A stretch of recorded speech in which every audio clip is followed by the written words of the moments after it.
예, 시간이 되었습니다. 우리 기도하시면서 주일 예배 하나님 앞에 드리도록 하겠습니다. 기도하겠습니다. 하나님 아버지, 주님께서 제정하신 주님의 날, 우리가 함께 모여 주님 앞에 예배를 드립니다. 하나님, 이 자리에 좌정하시고 역사하셔서 주님의 거룩한 임재를 경험하는 귀한 예배 되게 하시고, 또한 이 시간 찬양 받으실 분은 하나님 한 분이신 줄로 고백하오니 주님 홀로 영광 받아 주시옵소서. 예배의 시종 가운데 함께하는 주님을 높여드리며 예수님의 이름으로 기도드립니다. 아멘. 다 같이 일어나셔서 찬송 3장, 8장 함께 찬송하시겠습니다.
여호와여, 주의 장막에 머무를 자 누구 오며 주의 성산에 사는 자 누구 오니까.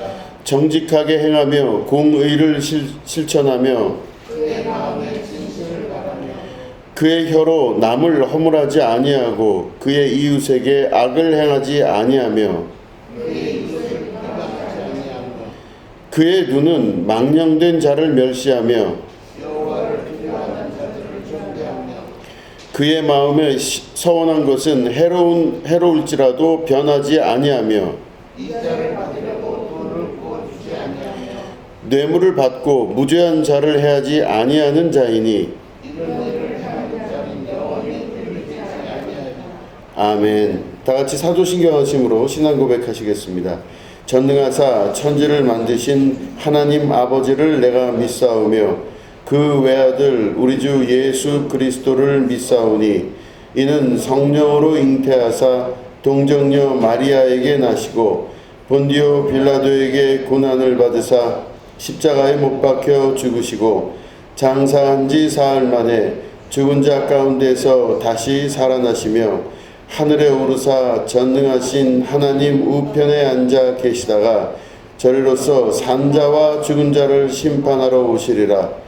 성령을 믿사오며 거룩한 공회와 성도가 서로 교통하는 것과 죄를 사하여 주시는 것과 몸이 다시 산 것과 영원히 산 것을 믿사옵나이다.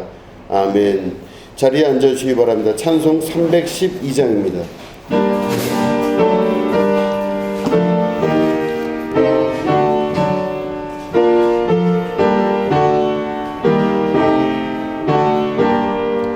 너 하나님께 이끌리어 일평생 주만 바라면 너 어려울 때 힘주시고 언제나 지켜주시니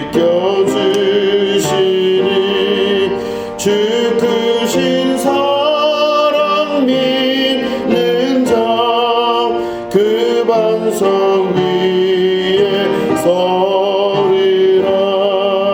너 설레는 맘 가다듬고 희망 중 기다리면서 그 은혜로신 주의 뜻과 사랑에 만족하여라.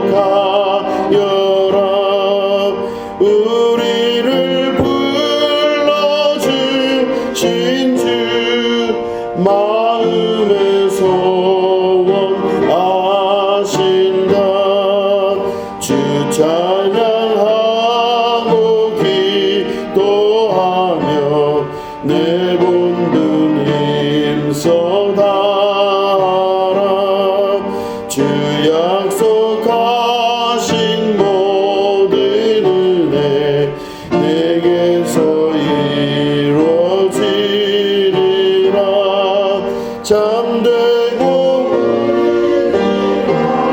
있는 자 주께서 기억하시리.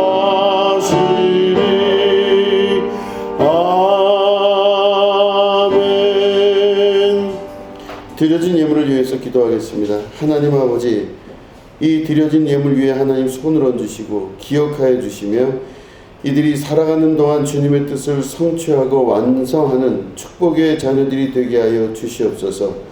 하나님께서 함께하여 주시고 하늘문을 여시고 한량없이 부어주시는 주님의 은혜와 능력을 경험하게 하시며 모든 것들이 주님 안에 합력하여 선을 이루는 축복의 역사가 응답되게 하여 주시옵소서. 하나님께서 하늘문을 여시고 하나님 사랑과 은총으로 부어주셔서 하나님 만나는 귀한 은혜, 하나님 이끄시는 귀한 은혜, 하나님의 뜻을 성취하는 귀한 완성의 은혜가 있게 하여 주시옵소서. 하나님 특별히 기도의 제목을 가지고 주님 앞에 나온 영혼이 함께하여 주시고 하나님께서 그 모든 것 위에 축복하시고 역사하시는 은혜를 경험케 하여 주시옵소서. 감사하며 예수님의 이름으로 간절히 축복하며 기도드립니다. 아멘. 우리 하나님 말씀 함께 보시겠습니다. 신명기 8장 1절부터 3절입니다.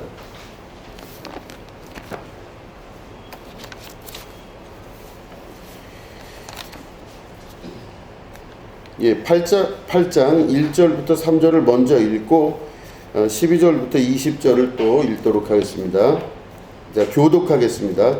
내가 오늘 명하는 모든 명령을 너희는 지켜 행하라. 그리하면 너희가 살고 번성하고 여호와께서 너희의 조상들에게 맹세하신 땅에 들어가서 그것을 차지하리라.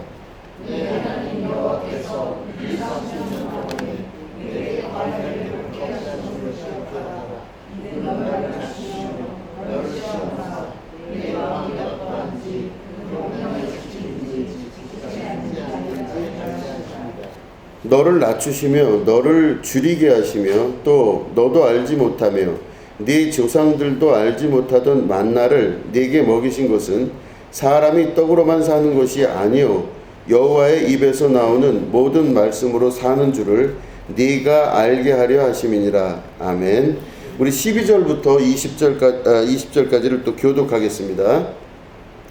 내가 먹어서 배부르고 아름다운 집을 짓고 거주하게 되며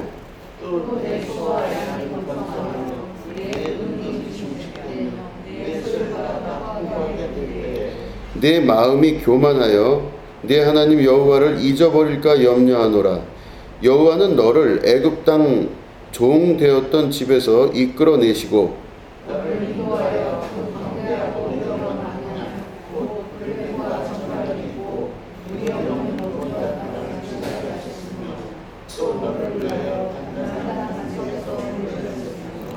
내 조상들도 알지 못하던 만나를 광야에서 네게 먹이셨나니 이는 다 너를 낮추시며 너를 시험하사 마침내 네게 복을 주려 하심이었느니라.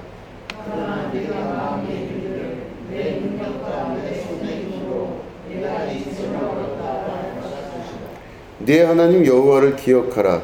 그가 네게 재물 얻을 능력을 주셨음이라. 이같이 하심은 네 조상들에게 맹세하신 언약을 오늘과 같이 이루려 하심이니라.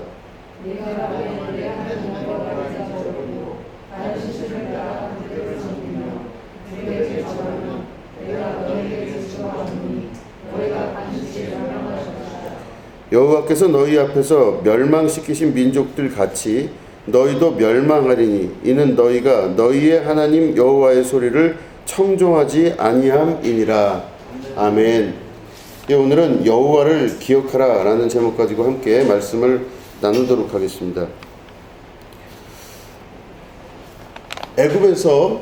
출애굽해서 가나안까지 가게 되는 그 기간이 40년이라고 성경은 말씀하고 있습니다.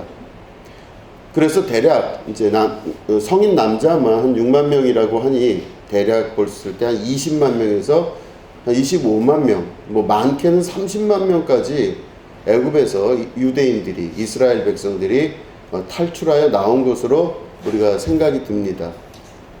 그런데 그 사람들이 그 애굽에서 그렇게 나오면서 가나안 땅을 향해 가게 됩니다. 가나안 땅은 하나님께서 약속하신 땅입니다. 그리고 약속했다는 또 다른 의미는 그곳에 들어가는 것이 이스라엘 백성이 출애굽한 완성이고 마침이 되는 겁니다. 거길 들어가야 돼요. 그런데 그 거리가 애굽에서부터 그 가나안이라고 하는 그 지역 거기까지의 거리가 얼마나 되는가 이렇게 봤더니 대략 키로수로 치면 300km 정도 된다고 합니다. 300km 정도면 여기서 한 대전 정도 될까요? 대전? 맞나요? 대전 정도 되겠죠. 부산이 한 600km 좀 넘으니까 대전이 한 300km 정도 되지 않을까 싶습니다. 애굽에서부터 가나안까지 거리 대략 한 300km. 이 거리를 걸어가면요, 좀 빠른 걸음으로 걸어가면은 15일 걸린다고 합니다. 보름 정도면은 가나안 땅에 들어갈 수 있고, 조금 이제 걸음이 느리신 분들이나 이런 것들을 다 감안을 해 봐도 한 60일 정도면은 가나안 땅에 충분히 들어가는 거리라고 합니다. 그럼 뭐 최대한 맥시멈으로 60일이라고 치고 한 달 반 정도 되는 거리를 40년 동안 돌게 하신 하나님의 그 의도와 뜻이 무엇인가? 사실은 이해하려고 해도 이해가 잘 안 되는 사건 중에 하나입니다.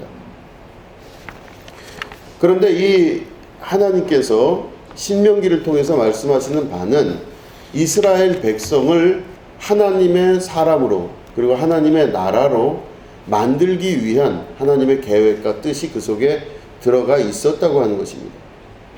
우리가 성경을 읽으면서 보면 이게 개인의 이야기 혹은 국가의 이야기, 민족의 이야기일 수도 있지만 우리는 우리 개인에게 지금 더욱더 초점을 맞춰서 봐야 될 수도 있습니다.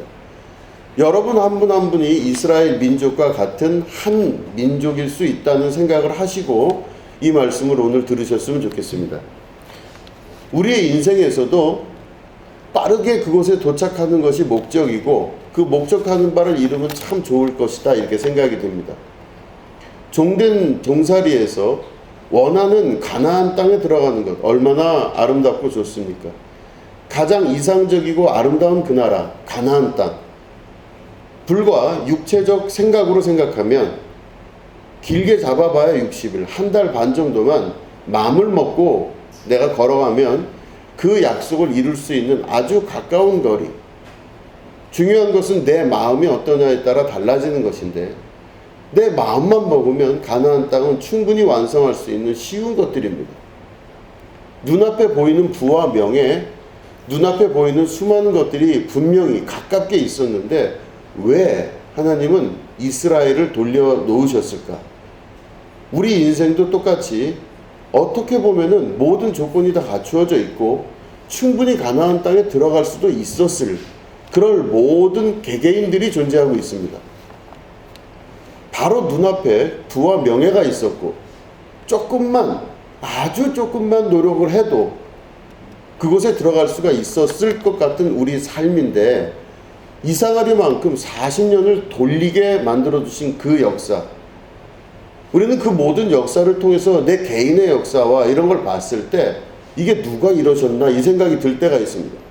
어떤 때 보면 내 잘못인 것 같기도 하고 어떤 때 보면 하나님이 이걸 이렇게 하신 것 같다 생각이 들 때가 참 많이 있습니다. 그러니까 저 같은 경우도 목사가 되는 과정과 또 이미 목사가 된 상태에서 계속적으로 겪는 여러 가지 일들을 경험해 볼 때 생각이 많이 듭니다. 근데 어떨 때 생각해보면 내가 잘못했기 때문에 이런 결과가 되었을 것이다 생각한 적도 많이 있어요. 내가 못났기 때문에 내가 잘못했기 때문에 이런 결과가 나왔지 이렇게 생각을 하는 겁니다. 내 잘못입니다. 그 교회에서는 항상 나는 죄인이라고 말씀하시니 그게 또 딱 들어맞아서 나는 죄인인 겁니다. 내가 잘못한 거예요. 모든 책임이 다 누구에게 주어졌냐? 나의 잘못으로 결론이 나고 마는 것입니다. 그런데 억울하고 그럴 때가 있습니다. 나는 왜 내 인생을 그렇게 내가 이렇게 진짜 잘못했나? 그 상황이 모두 그럴 수밖에 없었나? 막 깊이 생각을 해본 적이 있습니다. 근데 돌아보면 이상하리만큼 운명적으로 어떤 일이 안 되는 경우가 있었던 겁니다. 그럼 그걸 누가 했는가? 내가 했나? 아닙니다. 성경의 기록 안에서 우리가 이 말씀 안에서 우리가 말씀을 찾아본다면 하나님께서 하신 것입니다. 우리는 하나님은 잘 되는 일만 우리에게 주신다고 생각을 할 때가 많이 있습니다. 그런데 하나님께서는 우리가 어려움 당하는 길로 인도하실 수도 있다라는 것을 성경을 통해서 깨달아 알게 되는 것이죠. 자, 우리가 읽은 본문 말씀 한번 보시죠. 하나님께서 어떻게 우리 이스라엘 땅에 하셨나 보시겠습니다. 우리 8장 2절을 보면 중간 정도에 보면 이는 너를 낮추시며 너를 시험하사 네 마음이 어떠한지 그 명령을 지키는지 지키지 않는지 알기 위해서 하나님께서 그렇게 하셨대요. 이스라엘을 광야에 돌게 만드셨대요. 또 아까 우리 읽었던 12절부터 20절 사이에 보면은 하나님께서 14절에 보면은 너를 애굽 땅 종되었던 집에서 이끌어내시고 이렇게 기록되어 있어요. 그러니까 하나님이 애굽에서부터 이스라엘을 이끌어내신 게 하나님이 이끌어내셨다고 되어 있어요. 이건 좋은 겁니다. 왜냐하면 종으로 살 운명을 자유인으로 이끌어내신 거예요. 그러니까 하나님이 좋은 일을 하셨어요. 그리고 그 15절을 보면요.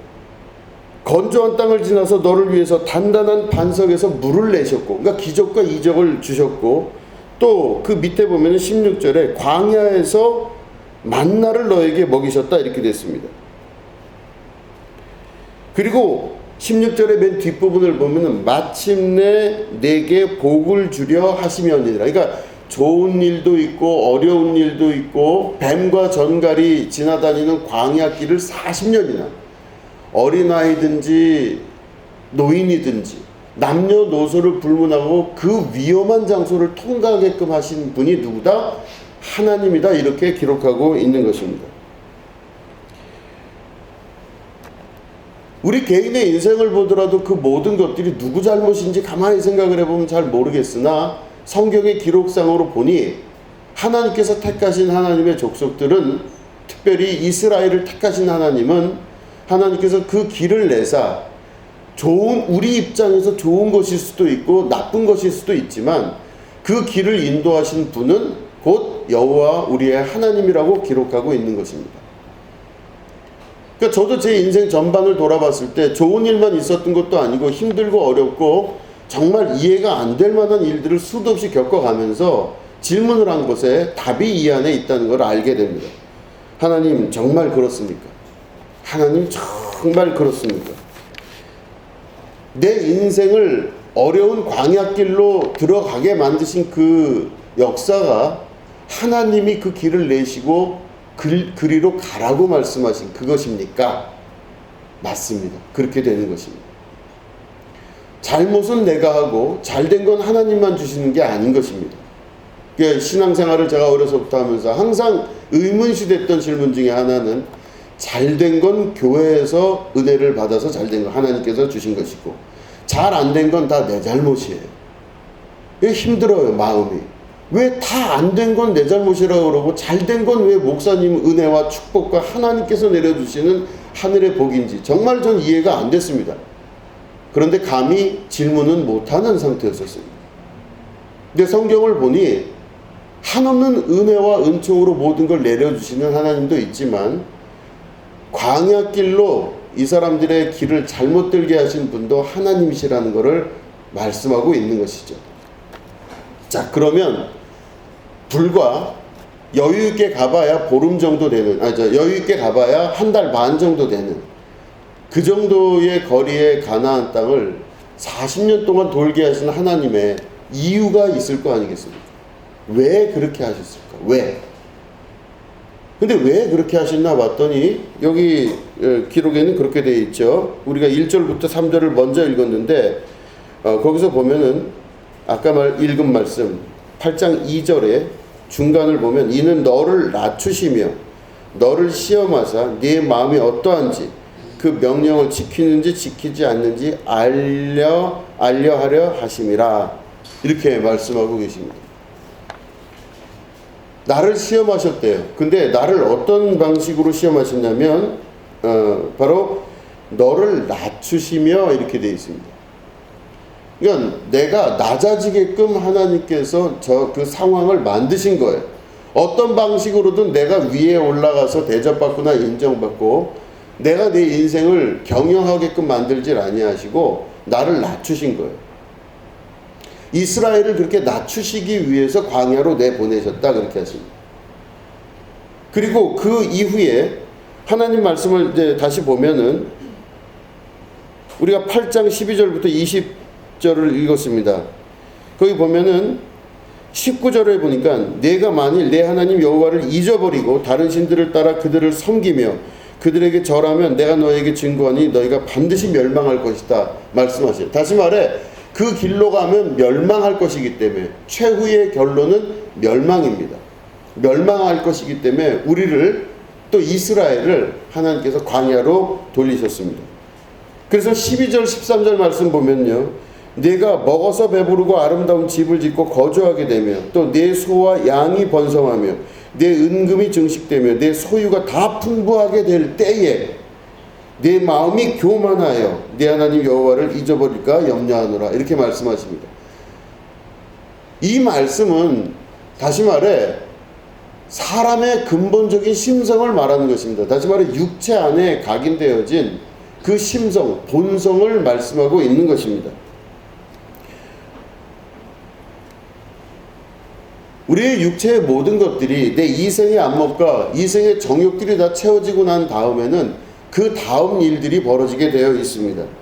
우리가 모든 것들이 안전하고 모든 것들이 안심되고 배부르고 아름다운 집을 짓고 모든 것들이 다 완성된 그 후에 은금이 증식되고 내 소유가 더 풍부하게 될 때 마음이 변한다는 것입니다. 마음이 변하는 거예요. 마음이 변한다는 건 뭐냐면 여러분 성경 전반의 모든 것들을 다 통틀어서 자세히 보시면 변화가 중요한 게 아니라 하나님 말씀과 그 뜻이 완성되는 게 더 중요한 것입니다. 하나님의 말씀이 완성되는 것이 중요해요. 거기에는 내 인생도 거기에 쓰임이 되어지는 거고 또 다른 분의 인생도 거기에 쓰임이 되어지는 것입니다. 하나님의 말씀이 완성되어지는 것은 모든 각 사람들을 통해서 육체로 있는 동안 우리의 삶을 우리의 삶을 통해서 하나님 말씀이 완성되어지는 그 세계로 가는 것입니다. 이게 곧 예수 그리스도의 그 길인 것이죠. 예수님도 공생애를 시작했을 때 나이가 30살이셨습니다. 그 30살 나이에 예수님이 공생애를 시작할 때 예수님은 육신으로 오셨기 때문에 육신의 소욕과 이생의 안목이 다른 사람과 똑같이 있었을 수도 있습니다. 예수님은 자기 자신으로 돌아가려고 하는 마음이 없었을까요? 아니라는 것입니다. 예수님은 자기의 육신으로 돌아가고 싶고자 하는 그 욕망이 분명히 있었을 것입니다. 그래서 우리가 많은 부분 이야기하는 겟세마네 동산에서 예수님의 갈등, 그 부분에 대해서 우리가 많이 말씀을 나누지 않았습니까? 이 잔을 내게서 떠나가게 하여 주시옵소서. 그러나 내 뜻대로 마시고 아버지 뜻대로 하여 주시옵소서. 그러니까 그 순간은 육신의 소욕을 쫓아갈 수밖에 없는 인간의 가장 나약한 부분, 육신의 가장 나약한 부분이 거기에 들어가 있는 것입니다. 그런데 예수님은 뭘 알고 계셨냐면 예수님이 뭘 하셔야 되는지를 알고 계셨던 분이에요. 육신으로 보면 30살 나이에 십자가에 달려 죽게 되는, 그것도 죄 없는 자가 죄 있는 것으로 여겨져서 죽게 되는, 형틀에서 사형 집행 중에서 가장 악하고 추악한 범죄자를 다루는 십자가에 예수님이 달려 죽이시게 되는 그 결론을 맺게 될 때 예수님의 육신으로서의 인생은 완전히 다 망한 겁니다. 완전히 망한 거예요.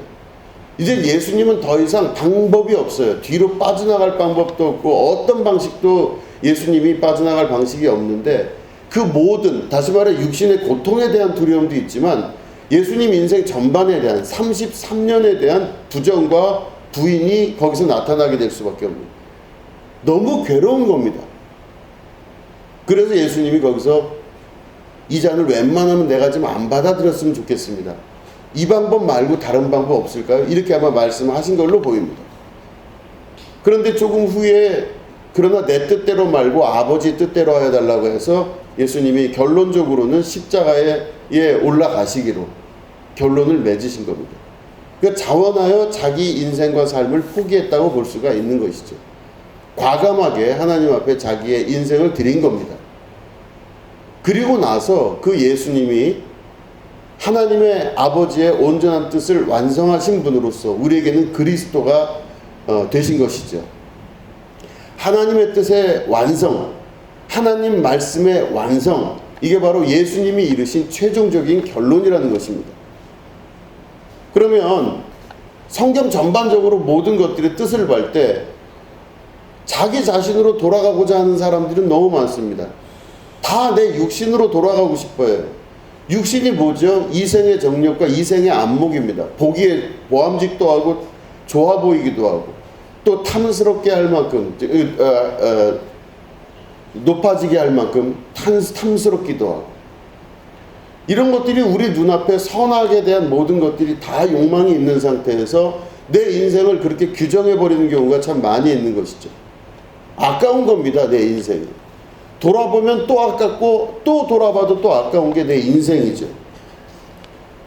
그런데 성경에서 올곧게 주장하시는 한 가지 주장은 바로 뭐냐면 내 인생의 이생의 악목과 내가 왕이 되거나 무엇인가 대단한 사람이 되는 것이 성경의 목표와 목적이 아니라는 것입니다. 우리가 성경을 읽고 예수님을 믿고 예수님의 그 길을 같이 걸어가겠다고 결단한다면 그 결론은 바로 뭐냐면 내 뜻이 아니고 아버지 뜻을 쫓아가는 자의 삶을 사는 것입니다. 이스라엘 사람들은 애굽에서 종살이를 했어요. 종이죠. 말 그대로 노예 생활을 한 겁니다. 그 노예 생활을 하다가 대략적으로 30만 명 되는 이스라엘 사람들이 노예 생활의 근성에 익숙해 있다가 이제 40년간 광야 생활을 통해서 가나안에 들어가게 됩니다. 그럼 이스라엘 사람들은 잘 몰랐죠. 진짜 가게 될지 안 가게 될지 잘 몰랐어요. 그런데 하나님이 이스라엘 사람을 가나안 땅에 집어넣으신 이유가 뭐라고 생각하십니까? 왜 이스라엘을 택해서 굳이 노예에서 끌어내서 광야로 돌리신 다음에 가나안에 왜 가게 하셨는지 생각을 해볼 수 있습니다. 왜 가게 하셨을까? 이스라엘이 고생했으니까 너희들 삶에 대해서 내가 그만큼 내가 너희들에게 많이 굶었으면 많이 배부르게 해주고, 돈이 하나도 없었으면 돈 많이 주고, 너희들 그냥 주구장창 잘 살게 하기 위해서 가나안으로 보내겠다. 이걸 위해서 하나님이 이스라엘을 택하여 보내셨을까요? 그가 아니라는 것입니다. 이스라엘의 필요를 채워주기 위해서 그들의 육신의 욕망과 그들의 육신의 안목을 채워주기 위해서 가나안 땅을 준비하셔서 거기 넣어주신 게 절대 아니라는 것입니다. 하나님께서 이스라엘을 택하신 이유는 이 사람들이 굶었기 때문에 배부르게 해주고, 이 사람들이 무시를 당했는데 이제 대접받게 해주고, 이 사람들이 이제는 이렇게 됐는데 이거를 고쳐지기 위해서 그들을 택하여 부르셔서 광야로 돌리신 게 아니고, 가나안 땅에 들어가게끔 하신 게 아닙니다. 가나안에 들어가게 하신 이유는 하나님의 뜻을 완성하기 위해서 가나안 땅을 준비해 놓으시고 이스라엘을 들어가게 하신 거예요. 먼저 우선시되는 거는 이스라엘의 욕망이 아니라 하나님의 뜻이었던 겁니다. 그런데 이들이 육신으로 사는 존재들이었기 때문에 하나님이 그들을 통해서 하나님의 나라를 이루시려고 하는 이스라엘의 역사가 나타나는데, 그 이스라엘 사람들 안에 숨겨져 있는 육신의 강력한 욕망들, 욕구들, 이 모든 것들이 만약에 다 채워졌을 경우, 왜냐하면 가나안 땅은 농사 짓지 않아도 젖과 꿀이 흐르는 땅입니다. 대단한 땅이라고 볼 수 있어요. 그런 땅 안으로 만약에 집어넣게 이 사람들이 들어가게 되면 이 사람들이 마음이 변할까봐 그렇습니다. 마음이 변할까봐. 하나님께서 그들의 마음을 변하지 않게 하기 위해서 40년이라는 광야 생활을 택한 겁니다. 한 달 반이면 갈 정도의 거리를 40년이라는 광야 생활을 통해서 진짜 너무 마음이 힘들게 만드는 거예요. 막 마음이 힘들게 했어요. 이게 도대체 이렇게 해서 들어가는 이유가 뭔지를 모를 정도로 힘들게 하셨어요.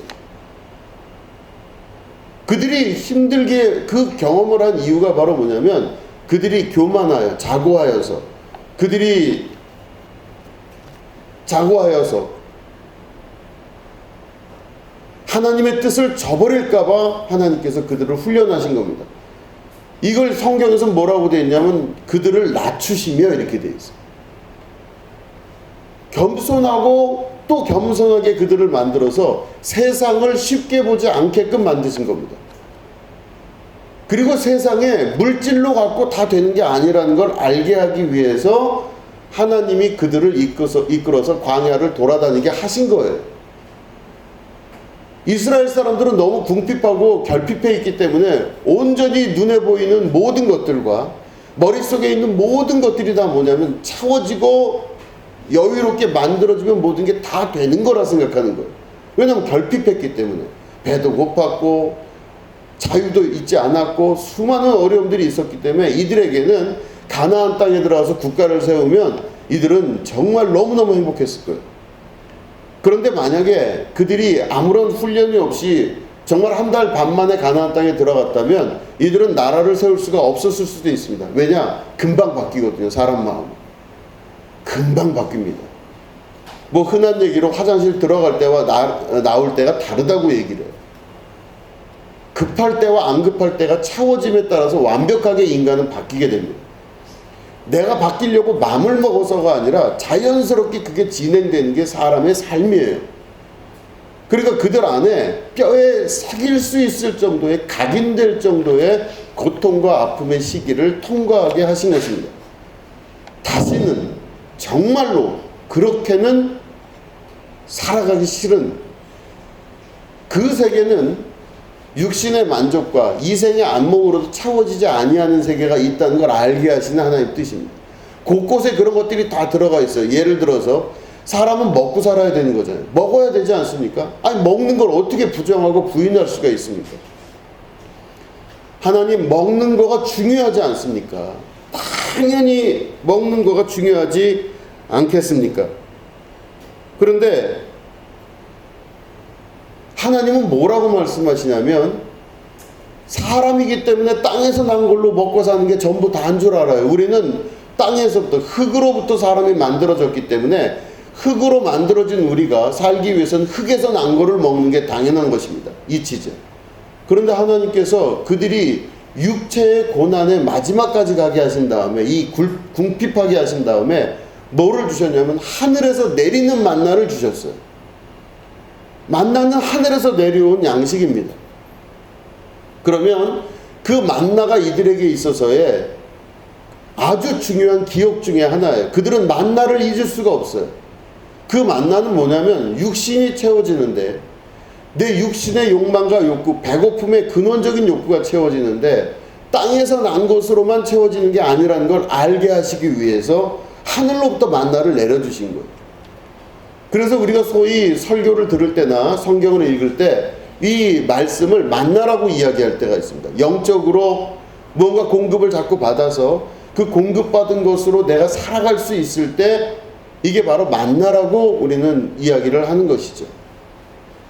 하늘로부터 내려오는 만나로 살 수 있다는 걸 알게 하기 위해서 하나님이 만나를 주셨습니다. 이게 바로 8장 16절에 나와 있습니다. 한번 제가 다시 읽을 테니까 들어보시기 바랍니다. 네 조상들도 알지 못하던 만나를 광야에서 네게 먹이셨나니 이는 다 너를 낮추시며 너를 시험하사 마침내 네게 복을 주려 하심이었느니라. 이렇게 말씀하십니다. 하늘로부터 온 걸 가지고 살 수 있다는 걸 알게 하는 것입니다. 물론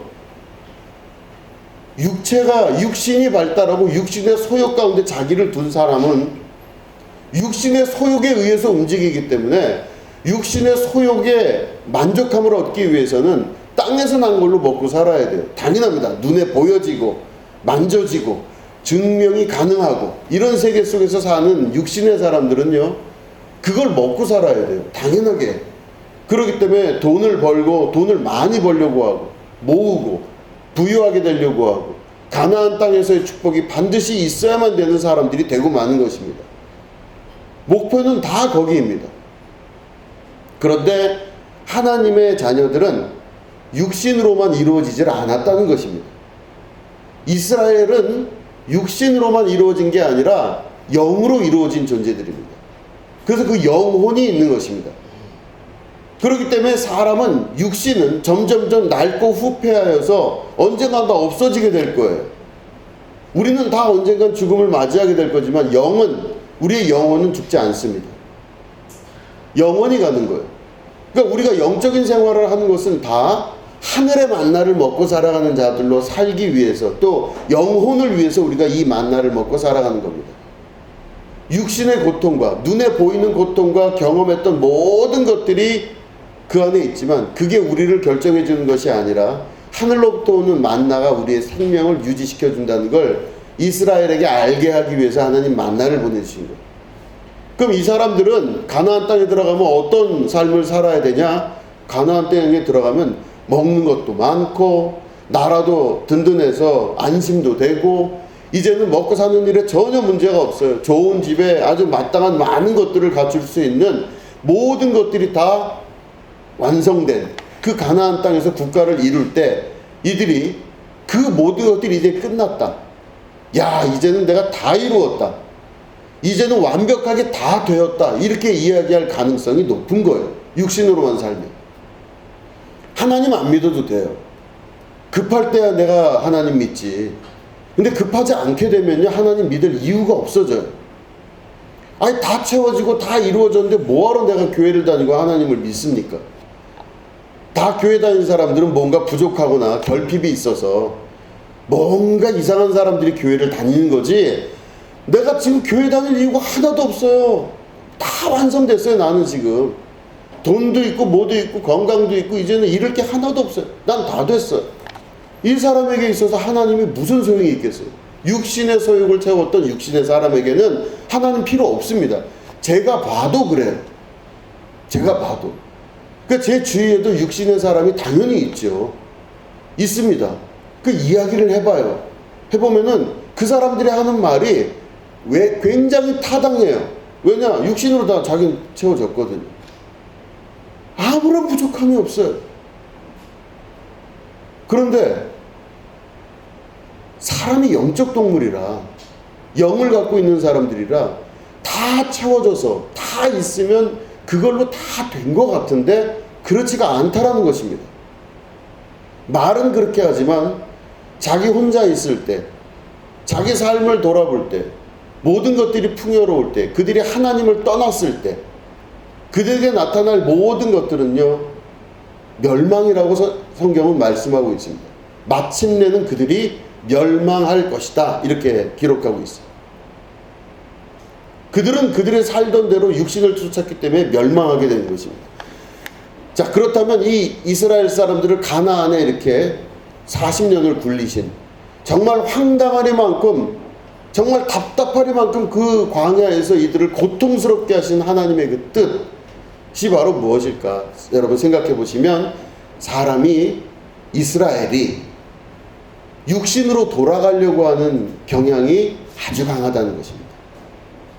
눈에 보이는 거, 만져지는 거, 우리가 알고 있는 부와 명예와 이런 거 다 그거 얻고 싶어요. 그거 다 아는 거예요. 하나님도. 하나님만 아시는 게 아니라 우리도 알아요. 저도 저 자신을 압니다. 어떤 길을 걸어가는 게 내가 지금 제일 좋을까 이 생각을 하면 내가 가는 길 중에서 아주 좋은 길이 있겠죠. 뭔가, 그죠? 근데 그 길을 택하는 사람이 육신으로 돌아간 자의 삶을 택하는 거예요. 근데 광야에서 하나님이 그들을 굴리신 이유는 뭐냐? 그들이 육신으로 살다가 끝나버릴 인생이라면 그게 다인데 우리는 육신 이후의 삶이 있다는 걸 믿고 아는 사람들입니다. 죽음 이후에 어떤 것이 벌어질지도 아는 사람들이에요. 그렇기 때문에 그 이후에는 하나님 말씀이 뜻이 이루어지는 것을 영적으로 보게 되는 것입니다. 하나님은 나를 통해서 혹은 우리를 통해서 이스라엘을 통해서 육신으로 돌아가는 자가 아니라 하나님 뜻으로 돌아가는 자로 인생을 전환시키기 위해서 광야라는 길을 과감하게 허락하여 주신 것입니다. 그렇기 때문에 여러분 우리가 반드시 기억해야 됩니다. 반드시 기억해야 되는 것은 우리가 방향을 전환하여 육신으로 돌아가는 자가 아니라 방향을 반대로 하여 하나님의 뜻을 완성하는 삶을 택하는 것이 가장 중요한 겁니다. 거기에는 내 인생이라고 하는 전제 조건이 거스름돌이 되면 안 되는 거예요. 내 인생이라는 것이 하나님께 드림받은 자, 하나님 앞에 내 인생이 드림받은 자가 될 때 그때부터 이때는 하나님의 역사 가운데로 들어가기 시작하는 것입니다. 내 인생을 자기 인생이라고 개별적 인생이라고 생각하면요 얼마나 아깝습니까? 얼마나 소중합니까? 단 1시간이라도 30분이라도 내가 나가서 돈을 벌거나 원하는 걸 하는 게 더 중요하지. 그런데 영적인 우리들은 또는 영적인 이스라엘은 하나님의 뜻을 완성하고 하나님의 뜻이 이루어질 줄로 믿는 것으로 인생을 살아가게 되고 그 이끄심을 내가 믿음으로 말미암아 하나님이 이끌어 가신 걸 경험하게 되는 것입니다. 육신으로 돌아간 자는 반드시 멸망합니다. 제 얘기가 아니라 반드시 망합니다. 그 영혼 자체가 망합니다. 제가 이제 설교를 준비하면서 그런 얘기를 제가 저희 집사람하고 했어요. 이게 설교가 너무 어려운 걸 하면 안 된다. 그래서 제가 고민을 많이 했습니다. 이걸 어떻게 할까 고민을 하다가 그래도 이 말씀, 오늘 말씀의 말미에 좀 중요할 것 같아서 제가 말씀을 드립니다. 이 말씀 드린 이유는 여러분 주무시지 마시고 잘 들으셔서 이해하시면은 은혜가 된다는 말씀을 드리려고 하는 것이죠. 아멘? 장황하게 말씀드렸습니다. 자, 보면 창세기라고 하는 우리 책 있죠. 창세기. 창세기가 영어로는 제네시스라 그럽니다. 이 제네시스는 무엇인가 시작되었다. 그러니까 창세기, 세상이 시작된 이야기, 기록. 이게 창세기예요. 근데 이 창세기가 원래는 히브리어로 하면은 뭐냐면 베레시트라고 하는 단어를 씁니다. 베레시트 이렇게 써요. 그리고 성경을 창세기를 히브리어로 처음에 딱 보면요. 우리가 한글로 보면 뭐가 나오죠? 태초에 하나님이 이렇게 나오죠. 태초에 이게 나와요. In the beginning. 근데 히브리어로 보면요. 베레시트 이렇게 나와요. 그래서 원래 옛부터 성경의 그 이름은 그 맨 처음에 쓰인 단어가 무엇이냐에 따라 그 단어가 곧 그 책 이름이 되는 거예요, 원래. 그래서 창세기의 원래 이름은 베레시트예요. 그럼 베레시트가 무슨 뜻이냐? 이걸 영어로 번역할 때는, 또 한글로 번역할 때는 태초에라는 뜻인데, 베레시트가 원래 뜻인데 그 뜻이 뭐냐면요, 배, 하나하나 아셔야 돼. 배가 원래 배트입니다. 배. 어디서 많이 들으셨죠? 배트맨이 아니고 배. 그럼 벳이 뭐냐면요, 베들레헴 할 때의 벳이에요. 그 벳이 뭐냐면은 전치사로 치면 어디 안에 이런 뜻이에요. 어디 안에 있다, 어디 장소에 있다, 이게 벳이에요. 그러면은 베들레헴 할 때 그 벳은 뭐냐면 어디 안에, 원래 뜻이 뭐냐, 또 다른 뜻이 뭐냐면 명사로 하면 집에 이런 뜻이에요. 집이에요, 집. 자, 그러면 베레시트 이랬죠. 그럼 베레트, 레가 뭐냐면요, 레쉬라고 하는 뜻입니다. 그럼 맨 처음에 벳이 뭐라고요? 집에, 집 안에, 집에. 레가 뭐냐면요, 머리 이런 뜻이에요. 물론 머리인데, 명사로는 머리인데, 다른 단어를 보면은 시작하다 이런 동사로 쓰여요. 레쉬라고 하는 단어가 시작하다. 그럼 다시 말해, 이 집 안에서 시작하다, 혹은 이 집이 이루어졌다, 이 집에서부터 시작하다, 뭐 이런 뜻이에요. 자, 그러면 결혼해서 신혼살림 처음 할 때 신혼집이 있죠. 그 신혼집을 생각하시면 돼요. 여기서부터 한 가정이 시작이 됐다, 뭐 이렇게 보면 이게 베레시라고 하는 뜻이에요. 근데 이게 머리라는 단어가 강조되어 있어요, 사실은. 근데 머리라는 것을 보면 뭐냐면, 이 집에, 베레시트, 창세기의 그 이름이 이 집에 머리가 있다, 이런 뜻이에요. 집에 머리가 있다. 당연한 거죠. 히브리 사람들은 사람의 시작 혹은 인생의 시작을 어디로 봤냐면, 머리에서부터 마지막 죽음을 뭘로 봤냐면 발끝으로 봤어요. 그럼 인생의 시작은 어디예요? 머리예요, 머리. 머리에서부터 시작돼서 발끝을 향해 나아가는 게 인생의 전체 여정이에요. 자, 그럼 머리는 시작과 동시에 처음이라는 뜻도 들어가 있는 겁니다. 그래서 창세기 1장 1절을 보면 베레시트 그랬을 때 뭐냐면, 모든 것이 거기서 시작되었다, 이런 뜻이에요. 그게 베레시트랍니다.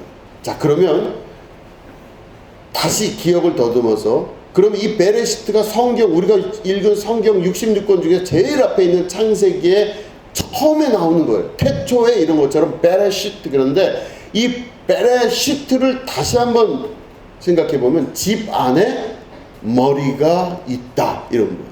시작이 있다. 자, 그러면 예수님이 제자들하고 대화 중에 무슨 말씀하시냐면, 예수님 어디로 가십니까? 제자들이 물어봤어요. 그러니까 그거 우리식으로 생각하면은 주무실 때가 있습니까? 아마 이렇게 생각이 들어요. 그런데 예수님에게 어디로 가십니까? 이렇게 물어봤더니 예수님 뭐라고 그러시냐면은, 여우도 굴이 있고 모든 것도 자기 집이 있는데 나는 뭐가 없다고요? 머리 둘 곳이 없다 그랬어요. 머리 둘 곳이 없다 그랬어요. 이거 다시 말해, 이걸 단순하게 생각하면 집으로 생각될 수 있어요. 숙소가 어디십니까? 나는 어디 살고 있습니다. 그걸로 볼 수 있는데, 예수님이 머리 둘 곳이 없다 하고 이야기하신 그 이유는 바로 뭐냐면은, 예수님께서 말씀하신 그 집은 곧 교회를 상징합니다. 근데 머리 두질 못하셨다고 하는 건 아직 말씀이 완성되고 이루어지질 않았다. 다시 말해, 교회가 이루어지지 않았다, 이런 뜻이에요. 근데 예수님이 죽고 부활 승천하신 이후에 무슨 역사가 나타나면 교회가 시작이 되기 시작합니다. 하나님 나라의 말씀의 완성이 이루어지고 그 예수님으로부터 시작된 게 역사가 나타나요. 그래서 성경은 뭐라고 기록되어 있어요? 교회의 머리는 누구라고요? 처음 들어보세요. 교회의 머리는 예수님이에요. 그리고 교회에 각 지체가 따로 있습니다. 손이 있고 발이 있고 눈, 코, 입이 따로 다 있어서 각 지체가 자기 역할을 하고 사는 거지만, 궁극적으로 교회의 머리는 예수님이시다, 이런 뜻이에요. 그렇게 해서 교회가 시작되고, 교회는 곧 하나님 나라의 말씀의 완성이다. 이렇게 볼 수 있는 것입니다. 이 말씀을 왜 드리냐? 우리가 신앙생활을 하면서 교회의 시작이 이루어지는 것을 새로운 생명이 탄생했다고 보는 것입니다. 교회의 시작이라고 하는 것은 교회가 공동체로서 함께 모이는 교회도 있지만 실제 교회는 여러분들 한 분 한 분이 교회입니다. 여러분들 마음 안에 성전이 있어서 그 성전에 하나님이 계십니다. 그러면 하나님 모신 여러분 성전 하나하나가 곧 교회예요. 교회가 이루어졌다는 뜻은 여러분들 안에 하나님이 머리로서 작용하고 계신 곳이 곧 교회입니다.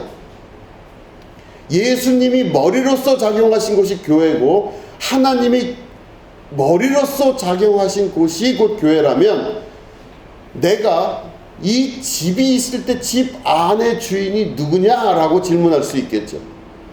내가 육신으로 살면요, 내가 주인이에요. 내가 원하는 거라고 내 인생이고 내 삶이고 내 모든 것이에요.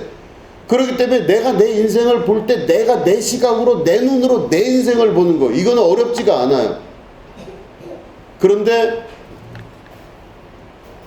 교회의 머리가 예수님으로 바뀌었어요. 그러면 지금 내가 바라고 보는 것이 무엇일까요?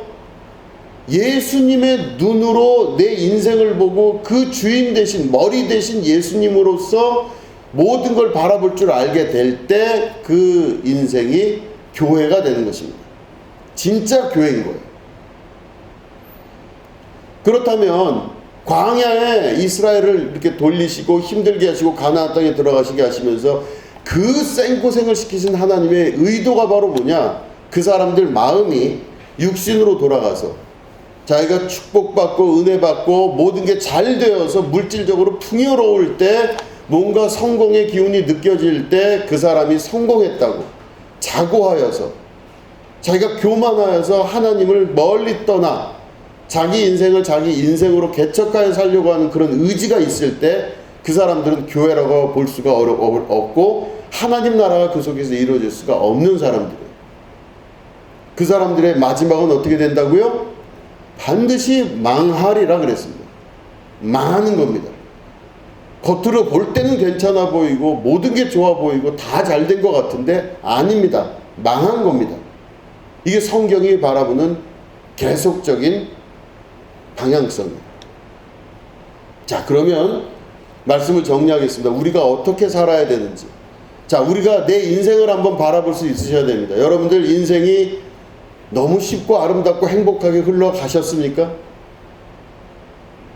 아니에요? 대답 안 하기로 작정들 하셨어요? 내 인생을 내가 바라볼 때 쉽고 너무 행복하고 뭐 너무너무 모든 게 다 아름답게 원하는 대로 다 되었다. 그러면 여러분, 그건 옳지가 않은 거예요.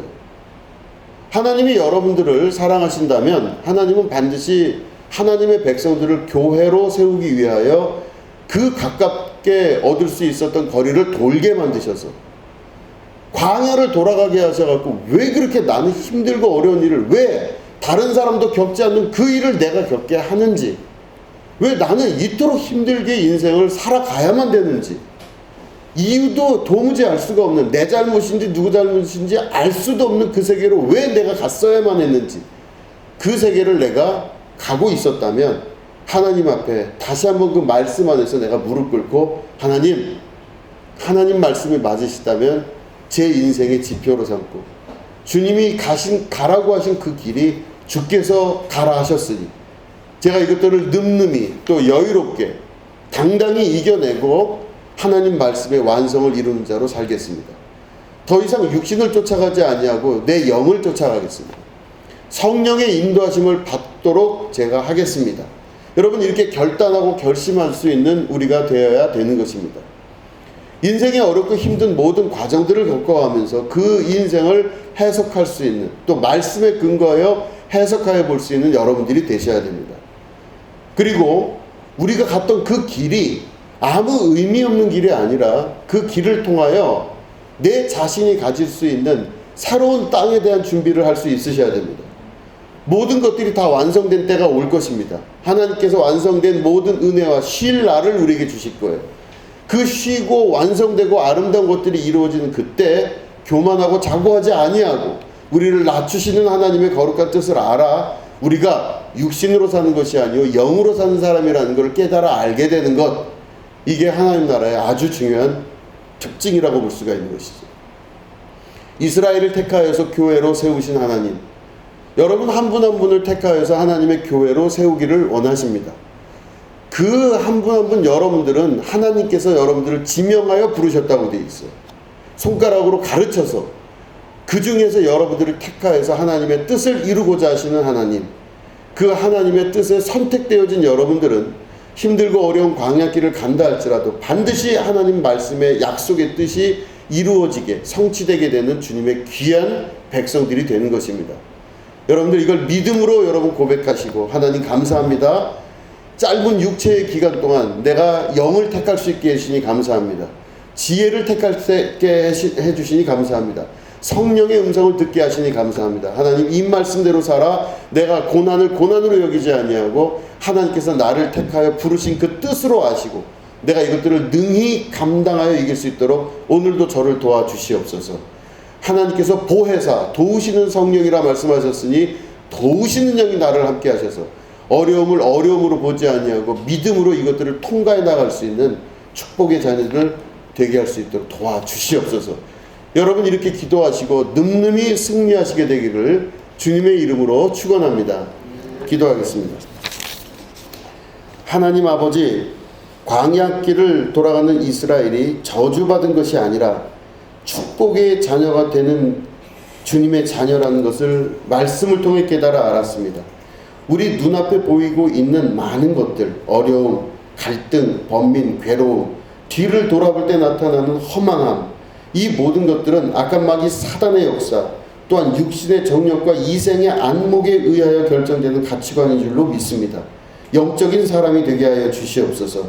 하나님 나라의 거룩한 영적인 결정을 따를 줄 아는 순종의 백성 되게 하여 주시옵소서. 하나님의 말씀이 나를 통하여 이루어지게 되는 하나님 말씀의 완성을 향해 나아가는 축복의 자녀들이 되게 하여 주시옵소서. 지금은 우리 구주 예수 그리스도의 은혜와 하나님 아버지의 지극하고 무궁하신 사랑과 성령님의 감화감동 축복교통 역사하심이 오늘 예배 가운데 함께하는 주님의 거룩한 백성들 위에 지금부터 영원히 함께 하옵시기를 간절히 축원하옵나이다. 아멘.